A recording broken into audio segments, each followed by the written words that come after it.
everyone, welcome back to my channel. So guys, we've already been doing about the neural coordination, ठीक है, और हमने पढ़ा है अब तक न्यूरॉन के बारे में, उसका structure, how does it function, ठीक है. हमने उसके बारे में डिटेल्स पढ़ी कि कौन सी जगह क्या है, कैसे वो ब्रेन की फंक्शनिंग करने के लिए रेडी हो रहा है, ठीक है. बट एक्चुअली जो हम इलेक्ट्रिकल इम्पल्स की बात कर रहे हैं, जो उससे ट्रैवल करती है, right, we have studied different types of systems, CNS, PNS. CNS में ब्रेन और स्पाइनल कॉर्ड मेजॉरिटी प्रेजेंट है. PNS हमारी सारी नर्व फाइबर्स हैं जो इधर उधर स्प्रेड कर रही हैं, ठीक है. अब द थिंग इज कि अगर ब्रेन से मैसेजेस डिसाइड होकर पूरी बॉडी में जा रहे हैं और जो पूरी बॉडी में रिस्पॉन्स हो रहा है वो मिलके ब्रेन तक जा रहा है, ठीक है. So all this connection is via the electrical impulses, ठीक है. लेकिन सवाल ये पैदा होता है कि ये इलेक्ट्रिकल इम्पल्सेस जनरेट कैसे होती हैं, ठीक है. जनरेट अगर हो भी गई तो ये कंडक्ट कैसे होती हैं. मतलब अगर मैं बहुत सिंपल भाषा में बोलूँ, ये करंट हमारी बॉडी के अंदर आया कैसे, ठीक है. सो बिफोर हम आज का टॉपिक स्टार्ट करें, that is the nerve impulse की generation and conduction, I want to make one basic thing very clear कि जब हम बात कर रहे हैं यहाँ नर्व इम्पल्स की, nerve impulse, so we are actually talking about an electrical signal running inside our body. पर अगर इलेक्ट्रिकल सिग्नल हमारी बॉडी में रन कर रहा है तो हमें फील क्यों नहीं हो रहा. इट इज़ जस्ट बिकॉज कि जो उसकी इंटेंसिटी है वो बहुत लो है, ठीक है. जो voltage, the current is very very low which we do not feel. But yes, neurons excitable in nature है और हाँ, उनके अंदर ये करंट रन करता है. That is how nerve impulses are very successful in carrying the information in the form of this electrical current, ठीक है.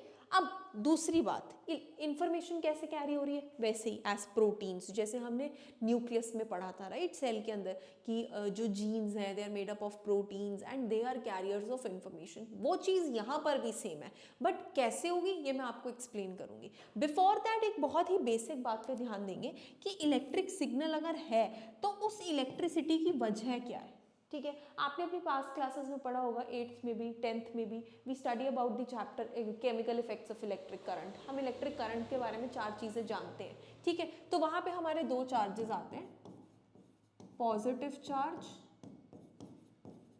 नेगेटिव चार्ज, ठीक है. जहाँ पे ये प्लस और माइनस प्रेजेंट है वहाँ पे इलेक्ट्रिसिटी का कंडक्ट होना जायज़ है, क्योंकि प्लस और माइनस चार्जेस एक दूसरे की तरफ अट्रैक्ट होंगे and they will start flowing towards each other. और जैसे ही चार्ज फ्लो करेगा it will constitute current. Charge flow will constitute current, will constitute current, will constitute electricity, कुछ भी लिख सकते हैं हम. तो इसका मतलब अगर हमारी बॉडी में इलेक्ट्रिक सिग्नल है तो डेफिनेटली हमारी बॉडी में क्या है, चार्जेस, करेक्ट. लेकिन ये चार्जेस कहाँ से आए. याद करिए कि हम एक चीज पढ़ते हैं, that we have a lot of electrolytes present in our body, we have a lot of ions present in our body, ठीक है. हम नेफ्रॉन पढ़ते टाइम भी ये चीज स्टडी कर रहे थे, Na positive, K positive, Cl negative. Don't we study about all these ions. अब ये कहाँ से आ रहे हैं, दीज ऑल आर, देखा जाए तो दीज आर एलिमेंटल फॉर्म्स, ये मिनरल्स हैं. हम खाना खाते हैं, सब में ये मिनरल्स प्रेजेंट होते हैं. तो बॉडी में जाके if they are behaving in their own manner, ये इलेक्ट्रॉन्स लूज करते हैं, गेन करते हैं and they become charged as ions, ठीक है. प्लस ये पहला कॉन्सेप्ट हो गया कि ये चार्ज होता क्या और वो हमारी बॉडी में कहाँ से आ रहा है, ये पहला कॉन्सेप्ट है. दूसरा बेसिक कॉन्सेप्ट ये है कि ये चार्जेस फ्लो कहाँ कर रहे हैं. सो उसके लिए सुनो, हमें पता है हमारी बॉडी किसकी बनी हुई है, सेल की, we all know that. And cell का आउटर पोर्शन क्या होता है, सेल मेम्ब्रेन. अब याद करो क्लास 9th में सेल मेम्ब्रेन का स्ट्रक्चर पढ़ा था. It is made up of proteins and lipids, ठीक है. कैसे कि अगर मैं इस मेम्ब्रेन का छोटा सा हिस्सा आपको जूम करके बना के दिखाऊं तो ये बाइलेयर होता है मेम्ब्रेन, दोनों तरफ इसका क्या है, फॉस्फोलिपिड, लिपिड है, बाइलेयर ऑफ फॉस्फोलिपिड, 2 लेयर, ठीक है. और बीच में प्रेजेंट होते हैं कंडक्टिंग चैनल्स. कंडक्टिंग चैनल्स किसके, प्रोटीन्स के, protein channels, we call them as protein channels, ठीक है. तो हम ये स्टडी करते हैं कि इन प्रोटीन चैनल्स के थ्रू चीजें मेम्ब्रेन के अंदर बाहर आती जाती हैं, करेक्ट. और एक चीज हम और पढ़ते हैं कि जितना भी खाना हमने खाया तो उसका न्यूट्रिशियस फूड हमारी स्मॉल इंटेस्टाइन से किसके अंदर चला जाता है, ब्लड के अंदर, और फिर वो ब्लड से टू एवरी सेल ट्रैवल करता है। सो इसका मतलब जो हमने खाना खाया तो सारा मिनरल सब किधर आ गए हैं, सेल के पास, और यहाँ पे सब आगे इकट्ठा हो गया हमारा खाना, फूड, जिसके अंदर सब कुछ है, iron shine everything is present. यहाँ पे हमारी क्या आ गई, सेल मेम्ब्रेन। तो अब ये फूड इस मेम्ब्रेन के अंदर एंट्री और एग्जिट इसकी नीड के हिसाब से लेता है। तो हमें समझना ये है कि ये एंट्री एग्जिट किन किन बेसिस पे हो रही है, what's actually happening and in which cells, in neurons. ठीक है, तो बेसिक चीज सेम रहेगी कि प्लस माइनस के चार्जेस हमारी बॉडी में भी प्रेजेंट है, तभी इलेक्ट्रिकल करंट आ रहा है। ठीक है, और ये प्लस माइनस के चार्जेस आ कहाँ से रहे हैं, क्योंकि हम जो खाना खाते हैं it includes everything, minerals, iron, सब कुछ होता है हमारे खाने में। तो ये जाके हमारी बॉडी के अंदर, खाने का काम ही यही होता है कि वो हमारी बॉडी के अंदर जाता है, डाइजेस्ट होता है, उसके बाद ब्लड में एब्जॉर्ब हो जाता है और फिर सेल टू सेल ट्रैवल करता है। तो जैसे ये खाना सेल के पास आ जाता है, ये सारे आयन वायन सब लेकर आता है। तो अब पढ़ना ये है कि ये आयंस जो है ये न्यूरॉन्स के अराउंड कैसे काम करते हैं। ठीक है, कैसे वो इलेक्ट्रिसिटी का सिग्नल क्रिएट कर देते हैं। ठीक है जी, चलिए अब स्टार्ट करते हैं हमारे टॉपिक से, after discussing all the basic. अब ये हमारी बॉडी की स्पेशलिटी है कि जो हमारे न्यूरॉन्स है ना, our neurons, our nerve cells, हमारे ब्रेन, हमारे नर्वस सिस्टम के सेल्स, वो स्पेशलाइज्ड है as being excitable in nature. तो ये भगवान ने उनको ऐसा जान पूछकर फिट किया है हमारी बॉडी में कि दे आर एक्साइटेबल सेल्स। अब एक्साइटेबल का मतलब क्या है कि उनके अंदर ये प्रॉपर्टी है कि वो चार्ज को देख के एक्साइट हो जाते हैं और उसको अपने पास बुलाते हैं। ठीक है, उसके साथ लेन देन करते हैं, जिसकी वजह से ऑटोमेटिकली क्या जनरेट हो जाता है, इलेक्ट्रिक करंट, क्योंकि आपने चार्जेस को फ्लो करवाना स्टार्ट करवा दिया। ठीक है, because their membranes are in polarised state, that is what I am telling you कि एक्साइटेबल होते हैं क्योंकि ये इनकी जो मेम्ब्रेन है वो पोलराइज्ड स्टेट में होती है। Now what do you mean by that कि जो न्यूरॉन की हमारी सेल मेम्ब्रेन है वो एक्साइटेड है, वो एक्साइटेड है इन आयंस के साथ फंक्शन करने में, तो वो एक पोलराइज्ड स्टेट अटेन कर लेती है due to its excitable nature. मतलब है कहने का, अगर ये मेरा न्यूरॉन है, दिस इज माय न्यूरॉन, ठीक है, तो जो इसका मेम्ब्रेन है ये क्या करता है, ये ऑटोमेटिकली अपने अंदर चार्जेस इकट्ठा करना शुरू कर देता है। मे बी यहाँ वो नेगेटिव इकट्ठा कर ले, मे बी आउटसाइड में वो पॉजिटिव इकट्ठा कर ले, और वो इनको फ्लो करवाना स्टार्ट करवा देता है। दैट मीन्स ये एक्साइटेबल है, ये चाहता है कि फटाफट से सब कुछ मेरे अराउंड चार्जेस इकट्ठे हो जाएं। Now what happens next, different types of ion channels are present on the neural membrane. मैंने बोला आपको क्योंकि ये एक्साइटेड इन नेचर है तो इसने अपने अराउंड बड़े सारे आयन चैनल बना रखे हैं कि आओ आयंस मुझसे मिलो, मैं तुम्हारा ध्यान रखूंगा। ठीक है जी, तो आयन चैनल सारे के सारे न्यूरल सेल्स पे एस्टैब्लिश हो गए। These ion channels are selectively permeable to different ions. ये आयन चैनल्स भी कह रहे हैं कि हम भी भाई सेलेक्टिवली परमिएबल है, ये कोई अलग से नहीं प्रेजेंट है, ये सेल मेम्ब्रेन पे ही प्रेजेंट है न्यूरॉन की। ठीक है, तो वही सेल मेम्ब्रेन की पॉलिसी अडॉप्ट कर रहे हैं कि these are selectively permeable to different type of ions. तो ये बात तो हम बहुत अच्छे से समझ गए अब कि ठीक है, ये न्यूरॉन्स हैं, ये एक्साइटेड नेचर में रहते हैं, जिसकी वजह से इनके सेल मेम्ब्रेन के अंदर अच्छे खासे आयन चैनल्स हैं जो आयंस को अपनी तरफ अट्रैक्ट करते हैं, एंड दैट इज वाई ये हमेशा कौन सी स्टेट में रहता है, पोलराइज्ड स्टेट में रहता है, बट ये सेलेक्टिवली परमिएबल है। तो दैट मीन्स एक सम पॉइंट ऑफ टाइम पे ये किन्हीं आयंस को अलाउ करेगा तो किसी आयन को रिजेक्ट भी कर सकता है, इसके मूड के ऊपर डिपेंड करता है। ठीक है, चलो आइए देखते हैं इसके मूड्स क्या हैं। When a neuron is not conducting any impulse, अब जब उसके पास कोई काम नहीं है, रिलैक्स स्टेट में बैठा हुआ है, ठीक है, तो that time it is not conducting any impulse. तो जब वो ऐसा नहीं कर रहा है तो उसकी स्टेज को क्या बोलते हैं, रेस्टिंग स्टेज। मार्क कर लेना, रेस्टिंग स्टेज। जब वो अपने थ्रू कोई नर्व इम्पल्स कंडक्ट नहीं कर रहा है तो हम उसको रेस्टिंग स्टेज कहते हैं।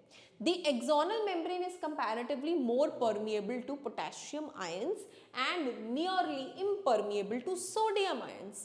तो यार इसका मतलब हमें ये चीज़ पता चली कि ये अगर न्यूरॉन की मेम्ब्रेन है, ठीक है, थोड़ा सा नाम दे देते हैं, ये मैंने एक्सॉन बनाया है, ठीक है, ये मैंने एक्सॉन बनाया है, तो इसकी जो मेम्ब्रेन है इसको मैं एक्सोलेमा के नाम से जान सकती हूँ, और इसके अंदर जो मेरा साइटोप्लाज्म है, क्योंकि हर एक के अंदर होता है, उसको मैं एक्सोप्लाज्म के नाम से जान सकती हूँ। सिंस न्यूरॉन एक्साइटेबल सेल्स है तो इसकी सेल मेम्ब्रेन में क्या प्रेजेंट है, आयन चैनल्स, कुछ आयन चैनल्स प्रेजेंट है इसकी सेल मेम्ब्रेन के अंदर।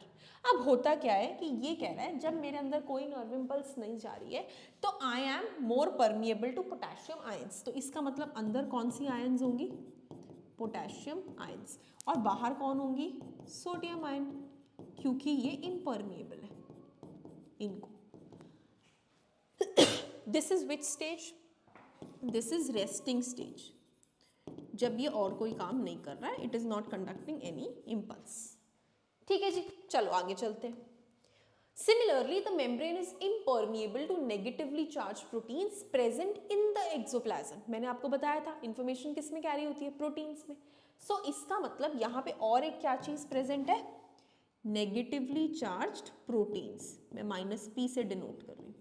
एक्सोप्लाज्म के अंदर -P negatively charge proteins present है, और रेस्टिंग स्टेज में ना ये पोटेशियम को बाहर जाने देता है, ना इन प्रोटीन्स को बाहर जाने देता है, और सोडियम जो है परमिएबल पोटेशियम को तो फिर भी है, it's more permeable to potassium ions, तो थोड़ा थोड़ा पोटेशियम में भी हो सकता है अंदर बाहर जा सके, लेकिन इम्परमिएबल टू सोडियम आयंस और practically completely impermeable to negatively charge proteins as well.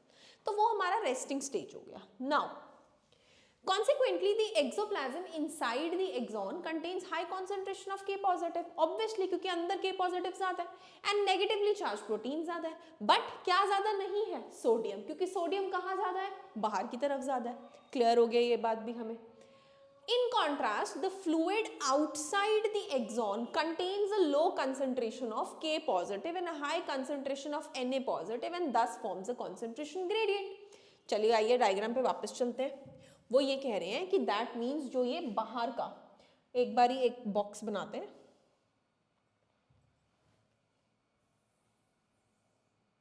ठीक है, ये जो मैंने बॉक्स बनाया है इसमें जो बाहर की स्पेस है this is extra cellular space, मतलब ये तो हमारा सेल है, दिस इज आवर सेल, और ये हमारे सेल की बाहर की स्पेस है। तो जो बाहर की स्पेस है उसमें वो ये बोल रहे हैं कि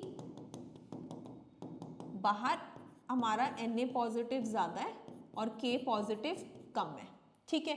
इन कॉन्ट्रास्ट हमारे अंदर क्या ज़्यादा था, अंदर हमारा K पॉजिटिव ज़्यादा था और Na पॉजिटिव कम था, जिसकी वजह से इन दोनों के बीच में क्या क्रिएट हो गया, इन दोनों के बीच में क्रिएट हो चुका है एक कॉन्सेंट्रेशन ग्रेडियंट, कॉन्सेंट्रेशन ग्रेडियंट।